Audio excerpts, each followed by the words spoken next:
Noi suntem bolnavi de scindare. Noi, ca să ne vindecăm, noi trebuie să ne reîntregim, adică să revenim la natural. Da, să ne reîmpreunăm, nu în sensul fizic, ci să ne reîmpreunăm sufletește. Dumnezeu este o mare plăcere, nu este o obligație. Ce se întâmplă cu omul cât trăiește și ce se întâmplă cu omul după ce moare, el a răspuns, omul cât trăiește doarme și se va trezi abia după ce moare. Determinarea spirituală a unui om obișnuit nu este egală și nu poate fi comparată cu determinarea spirituală a unui sfânt. De-aia sunt mai puțin sfinți decât oameni. Că dacă ar fi așa, toți am fi sfinți, ceea ce nu suntem. Cele mai mari probleme ale omului, că e modern sau că e arhaic, este că omul la un moment dat s-a considerat Dumnezeu. Dumnezeu ne judecă după capacitatea noastră de a iubi și nu de a suferi. Nu este cu putință pentru om să-L vadă pe Dumnezeu. De asta noi nu putem să ne vedem în adevărata noastră natură. Noi nu suntem doar carnea și oasele și nu aparținem doar țării, familiei, continentului și acestei planete. Noi nu suntem doar bărbați și femei, noi nu suntem doar ființă omenească, noi nu suntem doar o parte din biologia acestei planete. Asta visăm că suntem, dar noi de fapt suntem mult mai mult decât atât.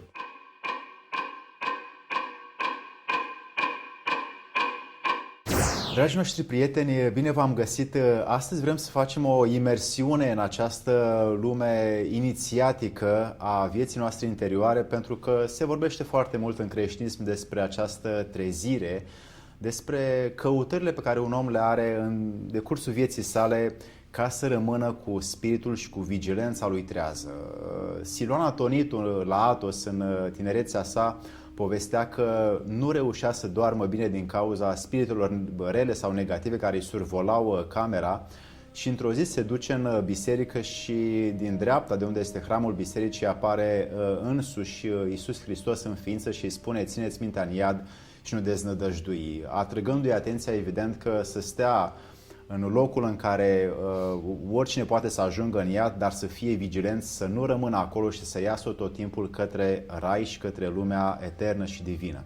Și vă propunem acest subiect pe care cu toții îl știm din multe manuale și cărți sacre, indiferent de tradiție, că trezirea și vigilența sufletească pot să fie de fapt nu un lucru dobândit după, când spiritul este lipsit de acest trup, de acest corp, ci în timpul vieții, când trăim într-un duh și pentru duh, căutându-i să-i facem loc în noi înșine și să ne dăruiască din esența sa. Oreste Teodorescu știm foarte bine că își face temele constant și din ce în ce mai mult își vede lumea interioară și împarte mici raze de lumină și altora, căutând să ne ajute în acest imens și puternic subiect ca să găsim o taină benefică vieții noastre. Oreste, bine te-am găsit! Mulțumesc din nou pentru invitație! Cum putem să aderăm ca idee, ca concept al trezire versus adormire? Că în foarte multe cărți sunt mărturii ale sfinților și ale multor călugări că, de fapt, trezvia ar însemna această dobândire a eternității, a Duhului dinăuntru, a suflului care suflă prin nări și iese prin nări la sfârșitul morții în timpul vieții. Să-i facem lui loc să dăinuie. Este foarte interesant pentru că la această întrebare răspunde foarte, foarte bine și profetul Mohamed, întemeitorul islamului, întrebat ce se întâmplă cu omul cât trăiește și ce se întâmplă cu omul după ce moare. El a răspuns: omul cât trăiește doarme și se va trezi abia după ce moare. Este și un principiu creștin. Islamul nu e deloc departe de creștinism, cum nici creștinismul nu este deloc departe de iudaism. Ca și mișcare spirituală, ele sunt aceeași mișcare. Ca și religie dogmatică și ca instituții de putere, sunt trei care de multe ori s-au bătut cap în cap, însă esența învățăturilor aceluiași Dumnezeu care vorbește prin aceiași proroci, sfinți și profeți este aceeași. Aici e marea diferență între esența adevărului și iluzia puterii care confiscă adevărul. și budismul și, de fapt, toate tradițiile, ca să nu le mai luăm pe toate pe rând, toate tradițiile spirituale autentice vorbesc tocmai despre faptul că omul, necunoscându-și propria sa obârșie și propria sa ființă cu adevărat, el este ca și cum ar fi adormit, trăiește într-un vis.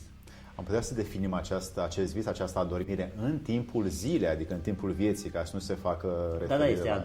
Noi dormim cu ochii deschiși în sensul în care noi visăm că suntem altceva decât suntem cu adevărat. Trezvia din ortodoxie, trezirea asta spirituală despre care vorbești, presupune întâlnirea cu adevărata noastră natură.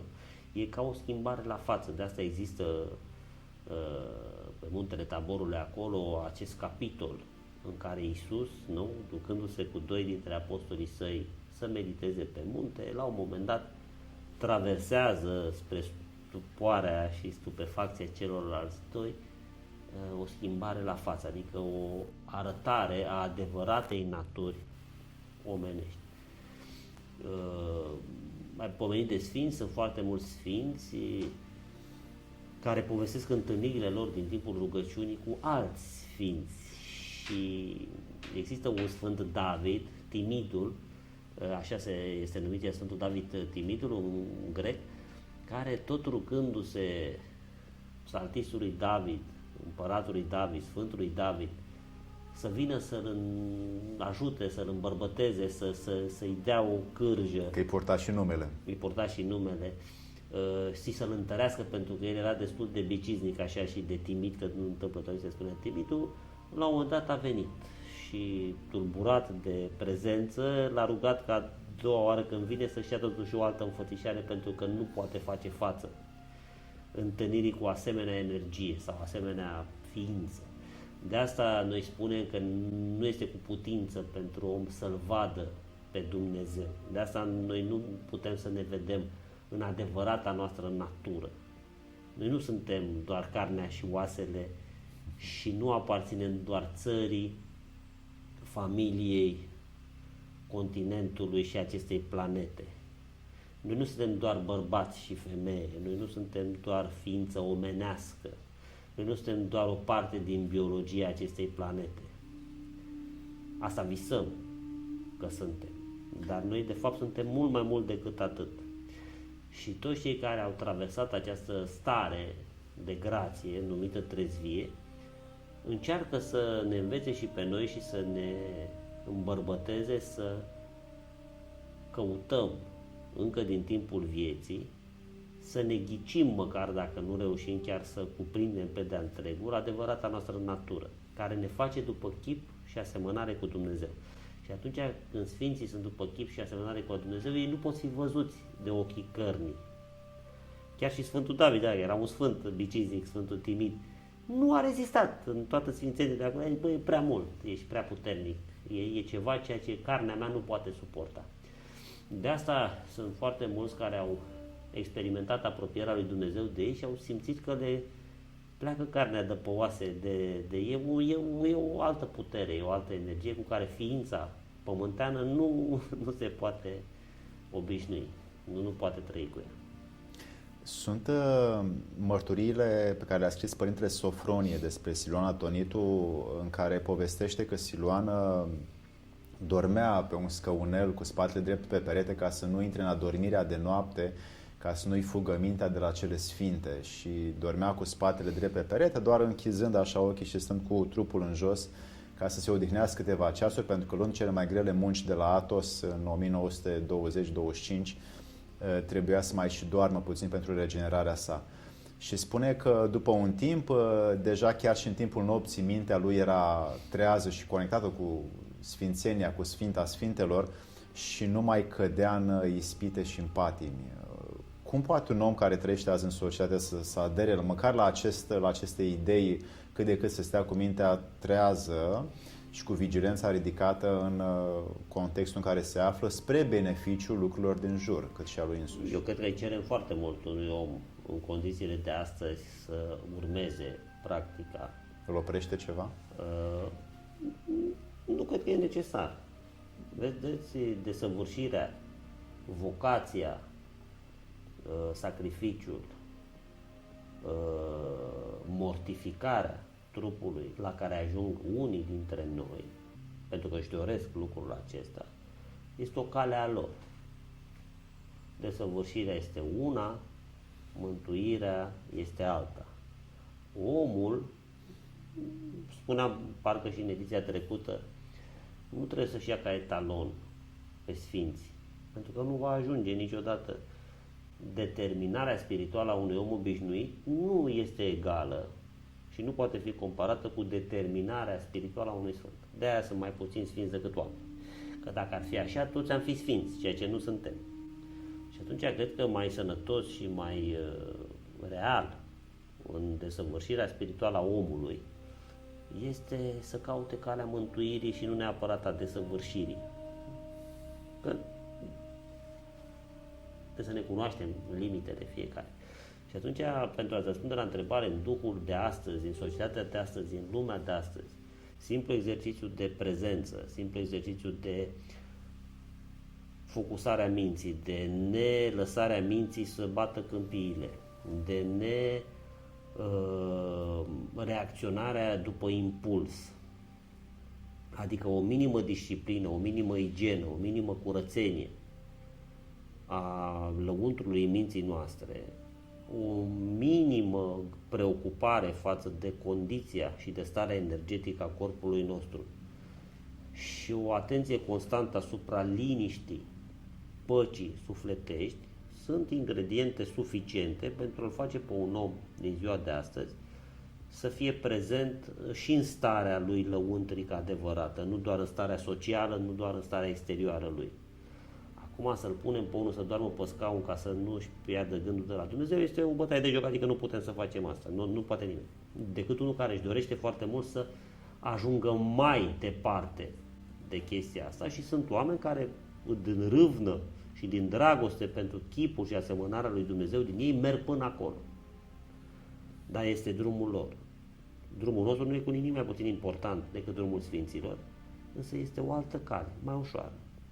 Hai să ne propunem calea ușoară întâi și după aceea vine și calea mai grea dacă vrem. Dacă ne propunem din start calea grea, o să o abandonăm foarte repede.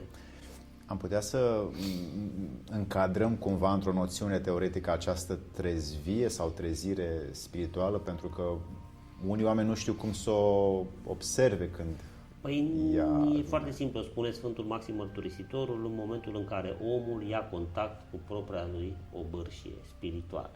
Adică în momentul în care noi ne simțim umpluți de Duh Sfânt, care nu e al nostru și nu vine de la noi, ci pur și simplu suntem vasul acela gol, golit de propriul ego, de propria vanitate, adică când intrăm în exercițiul ăsta foarte frumos al faptului că sunt un nimic, un nimeni, venit de nicăieri și ducându-mă niciunde, ci pur și simplu fiind gol și neînsemnat în fața lui Dumnezeu, zmerit cu adevărat, atunci se produce ceva pe care cuvintele omenești nu îl pot descrie acel ceva.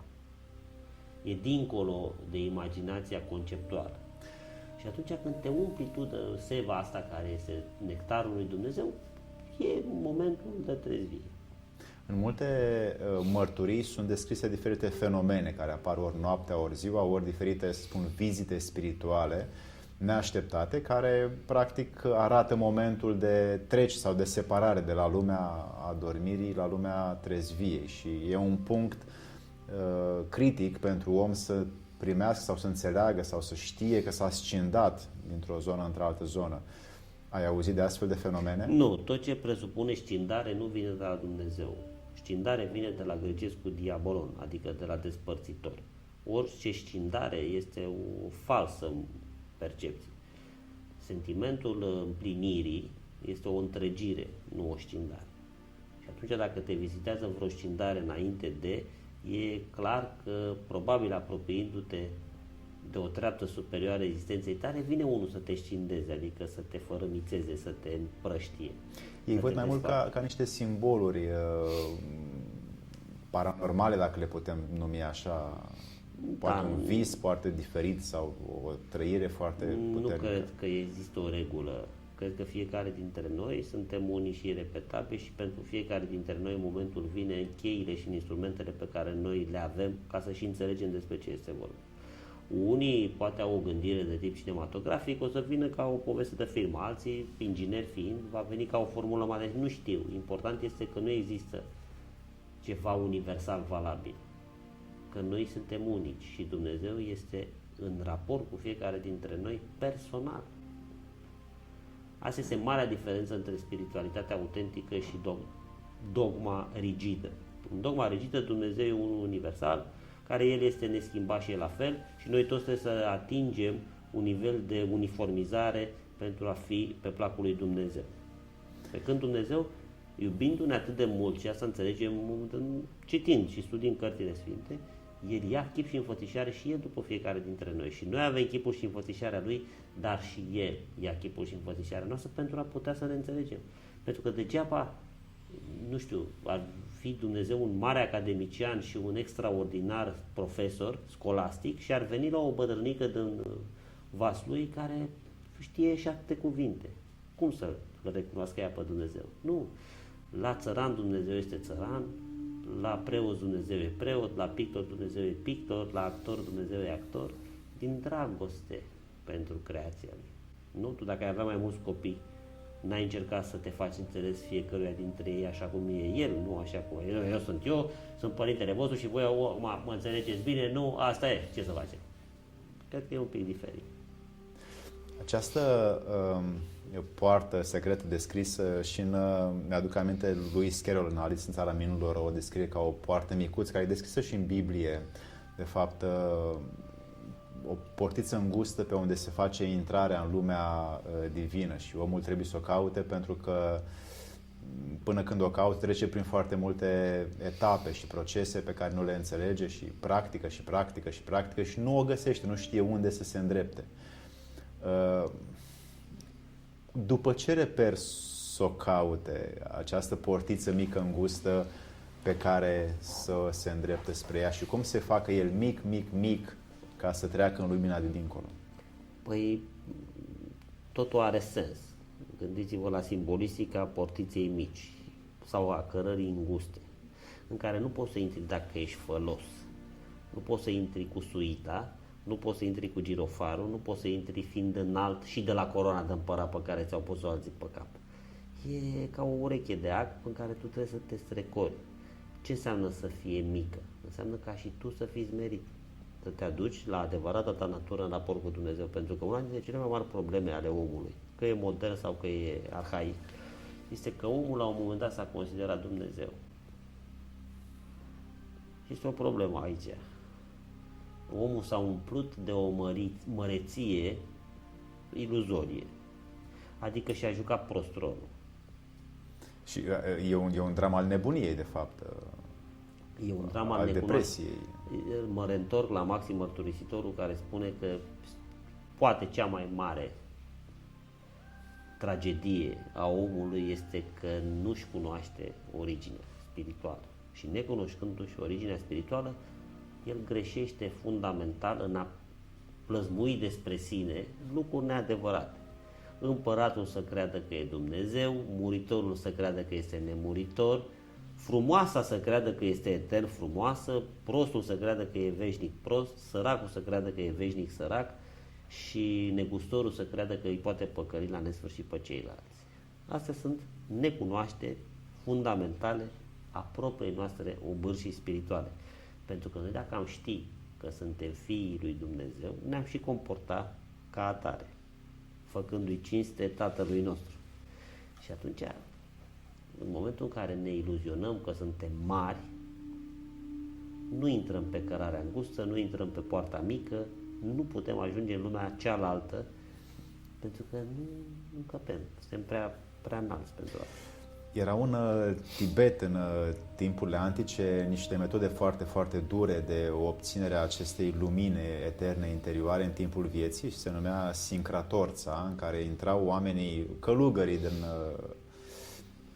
acele temple într-o mică cămăruță betonată în care nu aveau cum să se îndoaie în genunchi, nu puteau să se pună să se odihnească, primeau printr-o cărămidă care ieșea niște hrană, o dată pe zi niște pâine cu apă și supraviețuiau până când, prin acea suferință terminată de ei înșiși, se obținea printr-o durere enormă interioară accesul la divinitatea dinăuntru lor. Și o făceau prin diverse, o făceau cei care aveau cea mai puternică dorință de îndumnezeire.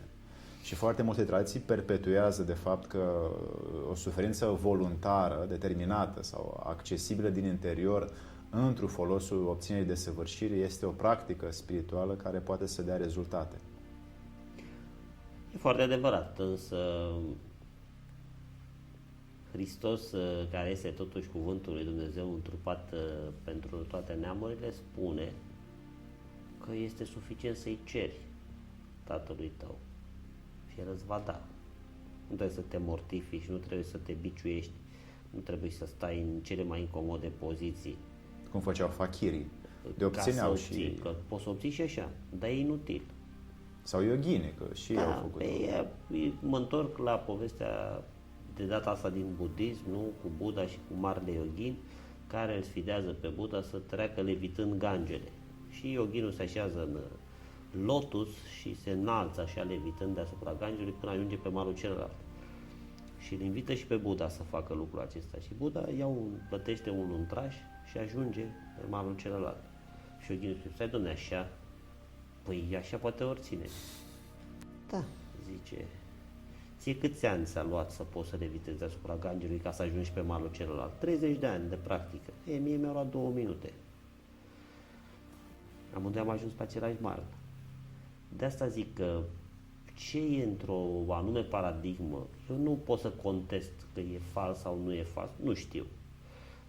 Însă avem atâtea mărturii venite din alte zone, cu care noi suntem ceva mai familiar, cum este creștinismul, care ne spun că dacă îți dorești din toată inima și ceri lui Dumnezeu din toată inima să ți se descopere în lăuntru ființei tale, El o face. Mă întorc chiar la exemplu cu părintele. Pentru a obține grația unui părinte, un copil nu mănâncă o săptămână nimica și spune 2 scobitori ca să nu îi se închidă ochii. Și alt copil doar vine și spune tatălui și cere să-i dea atenția lui, pe care îl va prețui mai mult tatăl. Sau cui îi se va revela mai întâi. Nu știm. Fiecare e liber să-și caute propria lui cărare. Dar se poate și mult mai simplu decât ne imaginăm noi. În multe explicațiuni pseudoștiințifice există această suferință care se creează prin determinare proprie, cum spuneam, care face ca această întărire a voinței sufletească să poată să dăinuie, să fie transformată într-o substanță divină încă din corp. Și atunci, în privința acestei suferințe, foarte mulți oameni și foarte mulți călugări își asumă diverse responsabilități de diverse grade și nivele ca să reușească să fie demni, să ducă toate atributele care vor veni după în lumea celestă.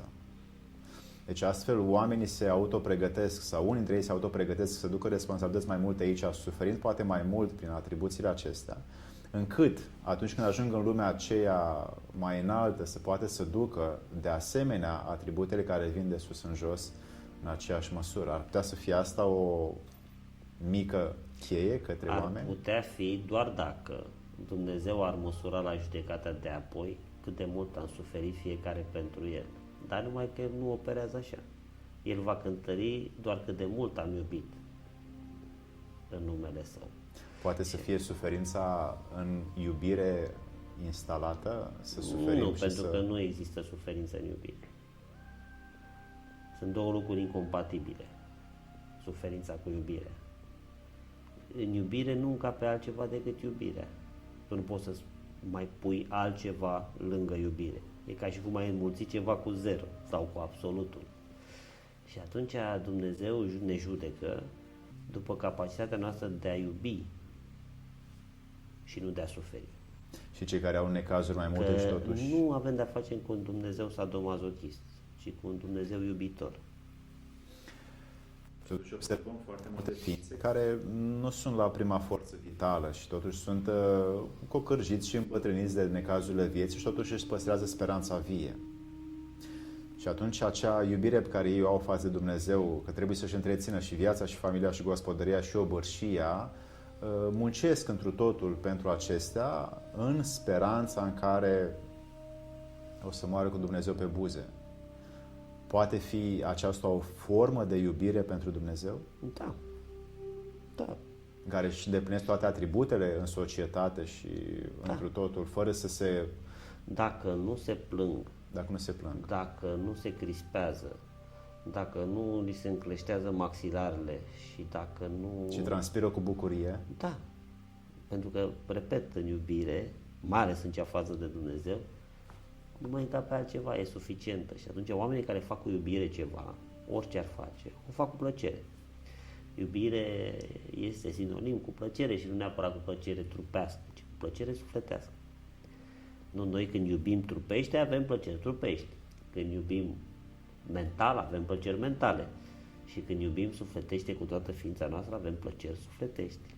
Și atunci, când îmi place ceva, nu mai există suferință. Suferința este când nu-ți place ceva. Și pe termen lung, pentru că tot timpul la început este o plăcere care apare și se naște și pe aia pe 20-30 de ani, făcând aceleași lucruri, nu mai e aceeași flacără. Dimpotrivă. Un foc, dacă este bine întreținut, nu se stinge niciodată. Un foc care e prost întreținut sau la un moment dat ai uitat să-l mai întreții sau ai crezut într-o fia ta că focul se poate autosusține fără să-l hrănești, atunci el se stinge. Nu timpul hotărăște dacă pasiunea dispare, ci lipsa de investiție și de preocupare face ca lucrurile să dispară. Ele nu pot exista de la sine. Trebuie întreținute. Nu? Tu ca să trăiești, tu trebuie să mănânci, trebuie să te întreții. Tu nu ți ești autosuficient. N-ai cum. Dragul meu, Oreste, avem multe obișnuințe care sunt perpetuate pe măsura faptelor vieții și cu cât mai multe obișnuințe avem, cu atât mai greu este să ieșim din ele. Creierul produce diverse structuri neuronale și în sistemul nervos care îi permit, de fapt, să meargă cu acele obișnuințe mult și bine, fără să fie omul, să spun, presat de o dorință spirituală foarte puternică, nu mai are când, nu mai intre nimic pe acolo prinăuntru lui. Ce ar putea să facă ca să iasă din această zonă a confortului și a obișnuințelor și a paradigmelor care s-au obișnuit? În primul rând trebuie să vrea. Ce l-ar determina să ajungă să vrea? Suferința, boala, necazul? Nu știu. La fiecare alt. Preotul? Nu știu. Poate fi oricine, orice, oricând, oricum. Ar avea nevoie oameni de astfel de șocuri? Nu știu. Unii da, alții nu. Depinde de fiecare. De asta spun că pe Dumnezeu adică Dumnezeu îi vizitează pe fiecare în parte. Unii oameni au nevoie de moarte ca să fie vii. Alții au nevoie de suferință ca să fie vii. Alții au nevoie de o mai mare iubire ca să fie vii. Alții au nevoie de mai multă prietenie ca să fie vii. Nu există o lecție unică pentru cei 8 miliarde, 7 miliarde, 600 de mii. 3. Dacă ar fi 3, sunt 3 căi diferite. Dumnezeu știe exact ce-i trebuie fiecăruia. De asta, fiecare, nu, zicem noi, că își poartă crucea lui, nu crucea universală. Aia a purtat-o Iisus. Noastră pată tuturor a purtat-o cineva. Noi nu trebuie să purtăm crucea altuia, noi trebuie să ne purtăm crucea noastră, care are exact dimensiunea și greutatea făcută după chipul și asemănarea noastră. Și atunci Dumnezeu știe exact cum fiecare, cum, în ce fel, ce metodă. De asta este tainic relația personală a omului cu Dumnezeu. Ea nu poate fi universalizată. Aici s-a comis o eroare. Să credem că e ca la manual. Nu e. Păi, deși Scripturile promovează eternele învățături ca fiind un manual de... Păi nu, învățăturile sunt valabile. Însă relația pe care Dumnezeu o are cu fiecare dintre noi, uite, îți dau un exemplu. Sunt 3 cruci. În mijloc este Hristos, în stânga și în dreapta sunt 2 tâlhari. Ce anume l-au făcut pe tâlharul în dreapta să se mântuie și pe celălalt să se bântuie, să se năruie? propria lor alegere și propria cale prin care Dumnezeu a lucrat cu fiecare. A fost consimțământul lor în legătură cu ceea ce avea... A fost consimțământul lor în funcție, dar ei erau în fața lui Dumnezeu atunci. Hristos atunci era Dumnezeu între ei. Era adevărul. Unul a recunoscut adevărul, celălalt a batjocorit adevărul. Adevărul n-a făcut nimic. Nu i-a chemat. Adevărul n-a zis și acum voi veniți la mine. Nu. El n-a zis nimic. Adevărul pur și simplu era acolo. Poate fi obișnuința o cărare a dormirii sufletești? Da. Și a trezirii sufletești, și a pierderii trezirii sufletești, și a ieșirii din adormirea sufletească. Totul e o obișnuință. Creierul nostru este așa făcut de bunul Dumnezeu, încât indiferent ce am alege noi, să avem un setting de supraviețuire, un kit de supraviețuire. Pe creierul nostru nu-l interesează decât ca noi să avem suficient timp să-L putem cunoaște pe Dumnezeu. De-aia ni s-a dat timp. Că dacă nu era nevoie de timp, trăiam mai mult sau mai puțin. Și comutarea ca la frecvența radio pe această undă a ieșirii din, să spun, obișnuințele confortabile care ne țin departe de eternitate. Cum putem să comutăm pe frecvența, pe radioul pe care cântă vocea divină? Nu știu dacă simțim nevoia să ascultăm și alte voci în afară de vocile oamenilor, atunci o să ne străduim, o să căutăm, o să întrebăm pe ce frecvență cum ai făcut tu? Pe ce frecvență se ascultă Dumnezeu. Nu există, repet, nu există o metodă pe care să spunem, Domnule, uite, așa trebuie să faceți ca să nu. Fiecare trebuie să vrea. Adică dorința minim necesară este să-ți fie dor, să dorești, să vrei, să fii curios. Pur și simplu să ți se facă de o întâlnire și cu altcineva decât cu aceiași oameni cu care te vezi zi de zi. Întâlnirea cu propria sfință, cu propria ta origine sufletească, dacă vrei. Și atunci dacă tu vrei treaba asta, lucrurile se vor întâmpla de la sine. Nu poți să te învețe nimeni cum. Important e să vrei. Primul învățător este dorința ta. Cum dorința ne pune în mișcare de fiecare dată că doresc să beau apă, mă duc și beau apă. Doresc să mănânc o dulceață, Doamne, mă duc, îmi iau prune, le tai, le toc și fac dulceață și o mănânc. Doresc să mă căsătoresc cu Maricica, mă duc și mă bat cu tasul ca să o iau pe Maricica. Dorința ne pune în mișcare. Dacă doresc să mă întâlnesc cu Dumnezeu, mă voi duce către Dumnezeu.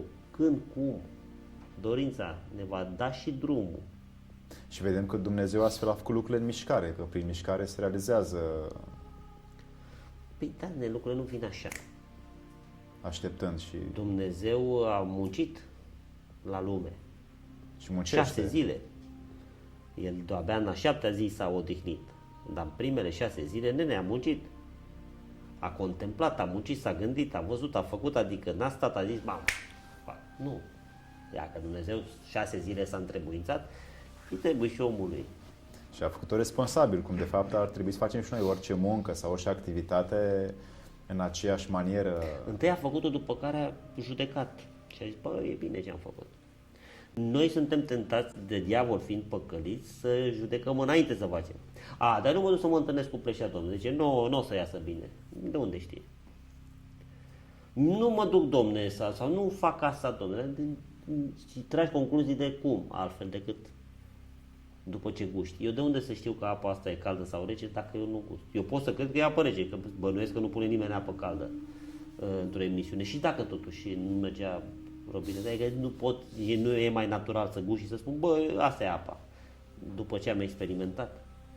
Hai să începem să tragem concluziile post factum, nu ante factum. Noi toți încercăm cumva, ca asta e mintea omenească, să fim deștepți înainte să fim proști. Nu se poate. Tu descrii un nivel al contemplației care de fapt ne-ar ajuta în viitoarele acțiuni, care de fapt bănuiesc din ceea ce descrii că este o facultate a înțelepciunii sufletești, nu doar a minții. Da, ea se antrenează, domne. E ca la copii. Tu degeaba îi spui unui copil să nu mănânce rahat de câine? Că el poate să te creadă sau să guste și să zică, mamă, ce nasol, niciodată nu mai mănânc. Până nu experimentezi. De asta, în lumile care au funcționat bine, se știa foarte clar că există o vârstă a inocenței, că există o vârstă a aventurii, că există o vârstă a eroismului, că există o vârstă a maturității, că există o vârstă a înțelepciunii și toate vârstele astea erau praguri de trecere ale sufletului către înțelegerea naturii sale. Iar la capătul înțelegerii naturii sale este Dumnezeu. Ar putea să fie o poartă secretă a obținerii trezviei, rugăciunea constantă, zilnică, practicată de, să spun, un om care trăiește, vorbim de oameni care sunt în societate, nu de cei care sunt separați și sunt în monahie, în călugărie. Vorbim de cei care sunt între noi. Nu cred că e suficient. Cred că e important este să fii cu toată ființa ta acolo unde gândul și dorința ta este. Că dacă tu ești cu gândul și cu dorința la Dumnezeu, toată ființa ta va fi acolo. Și atunci vei fi mai bun, vei fi mai empatic, vei începe să semeni cu Dumnezeu. Nu vei mai judeca, vei ierta, vei aduce alinare, vei aduce blândețe în jurul tău.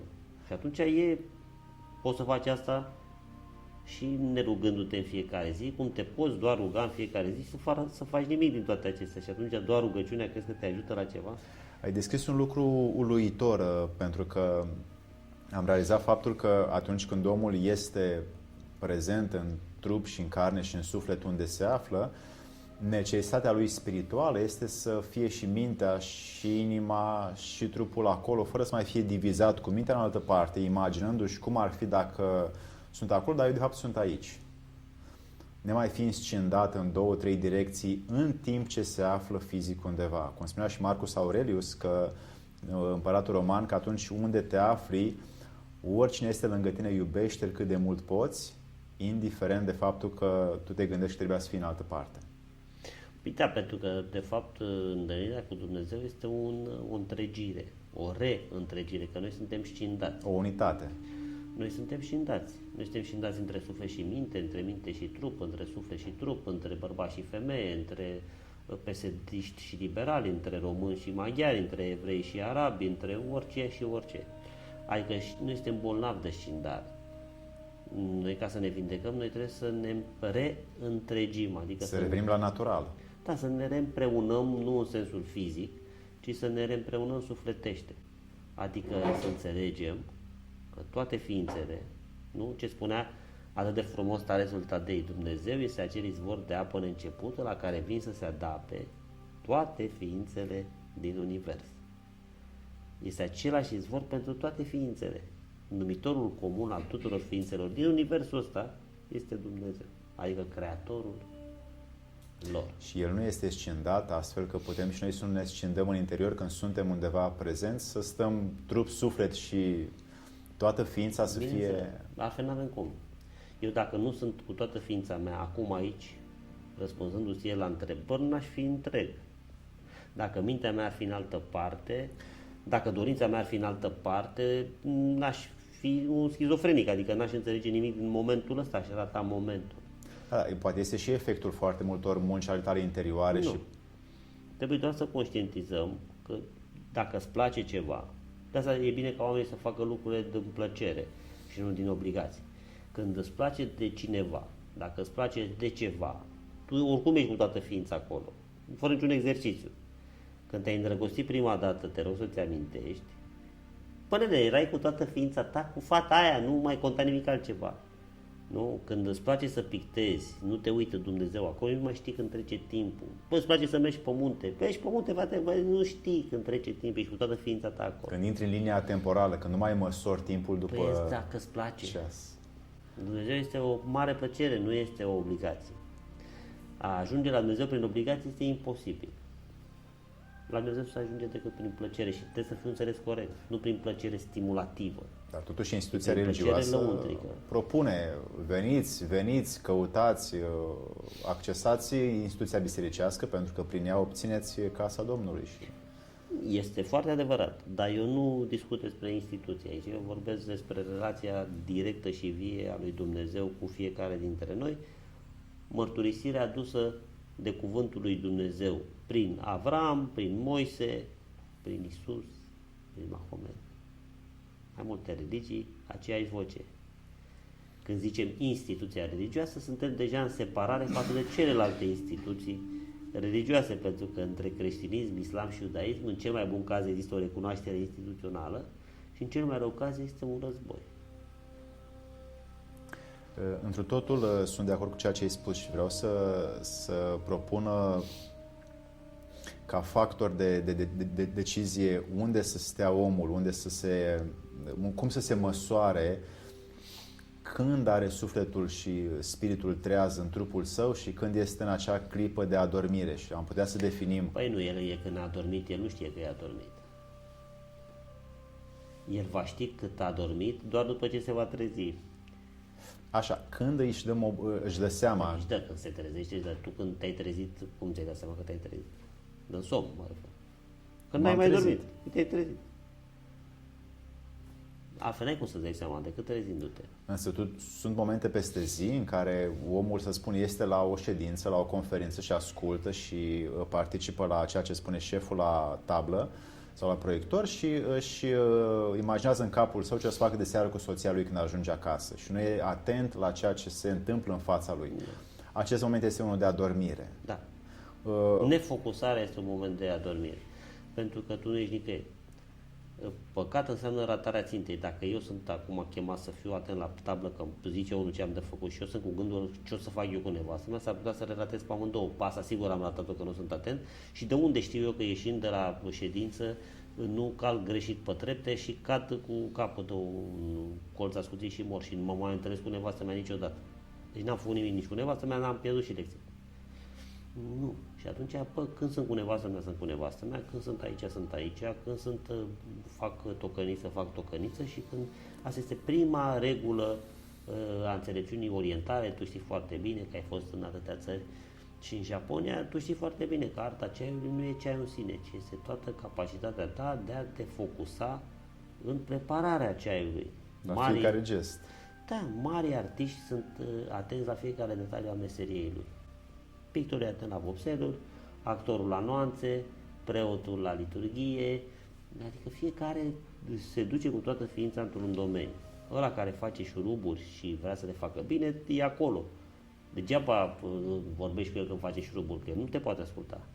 N-are cum, el face șuruburi. Ar putea să fie această scindare a minții într-o parte sau iluziilor într-o parte Asta și trupului. Diavolul, dacă el a înțeles care e puterea noastră. Puterea noastră a zis-o Gandhi, să gândim, să spunem, să rostim toate lucrurile pe aceeași linie. Să fim ceea ce gândim, să spunem ceea ce gândim, să facem ceea ce spunem și uite așa mai departe. Și atunci diavolul e o virgulă, nu toți teologii spun, care te scindează. E o îndoială, e ceva care te scindează. Și lăsăm să stea că nu-l percepem, dacă suntem scindați, cum se percepe? Păi nu ne mai percepem, pentru că noi suntem într-o iluzie. Credem că avem minte, suflet și trup, nu că sunt scindate între ele. Credem că noi suntem români, noi suntem în veci aici stăpâni și toți ceilalți de aici sunt dușmanii noștri. Nu suntem scindați. Noi suntem ortodoxi, restul nu sunt ortodoxi, deci noi suntem mai șmecheri decât ei. Spui de multe programe sociale care au rulat și rulează înăuntru, Noi de suntem fapt. monarhiști, alții sunt republicani, suntem scindați. Da? Noi suntem cu Putin, alții sunt cu Zelensky, suntem scindați. Unii sunt cu Hezbollah, alții sunt cu Mossad. Orice identificare pe care omul are cu o anume instituție din afara sa. Orice identificare care este în scindare este dovada faptului că cu materialul clientului diavolul a jucat foarte bine. A croit bine. Și atunci această non-identificare ar putea să fie limbajul apropierii de trezire? Da. Dar pentru asta tu trebuie să înțelegi că părțile nu sunt bune sau rele în sine. Ele sunt bune doar împreună. Noi suntem scindați între emisfera dreaptă și emisfera stângă a propriului și unicului nostru creier. Și atunci dacă noi nu putem să facem pace între rațiune și simțire în propria noastră ființă, cum putem să pretindem că putem să fim fiii păcii? Căci fericiți făcătorii de pace, că cei fiii lui Dumnezeu se vor numi. Scindare înseamnă război.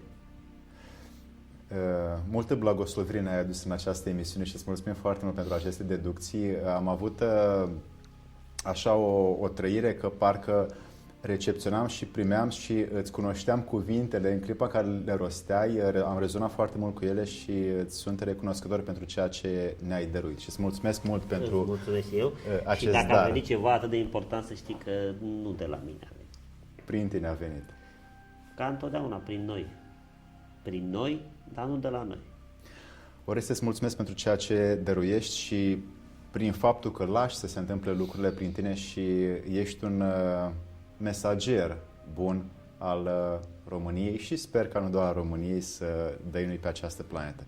Dragi prieteni, mulțumim foarte mult. Oreste Teodorescu îl găsiți pe YouTube, are un canal foarte bun pe care vă invit la subscribe și cu tot clopoțel ca să primiți notificări de la filmele lui. Are filme pline de însemnătate spirituală și materială pentru oameni care vor să știe și civilizația, și istoria, și antichitatea și vă propun să descoperiți aceste lucruri pe care le aduce într-o smerenie foarte mare, întru totul, cu toată ființa, celor care vor să se găsească pe ei înșiși cu adevărata lor natură și adevărata lor ființă. Iar pentru acest lucru vă mulțumim foarte mult și vă invităm să le verificați pentru propria dumneavoastră conștiință. La revedere! Doamne.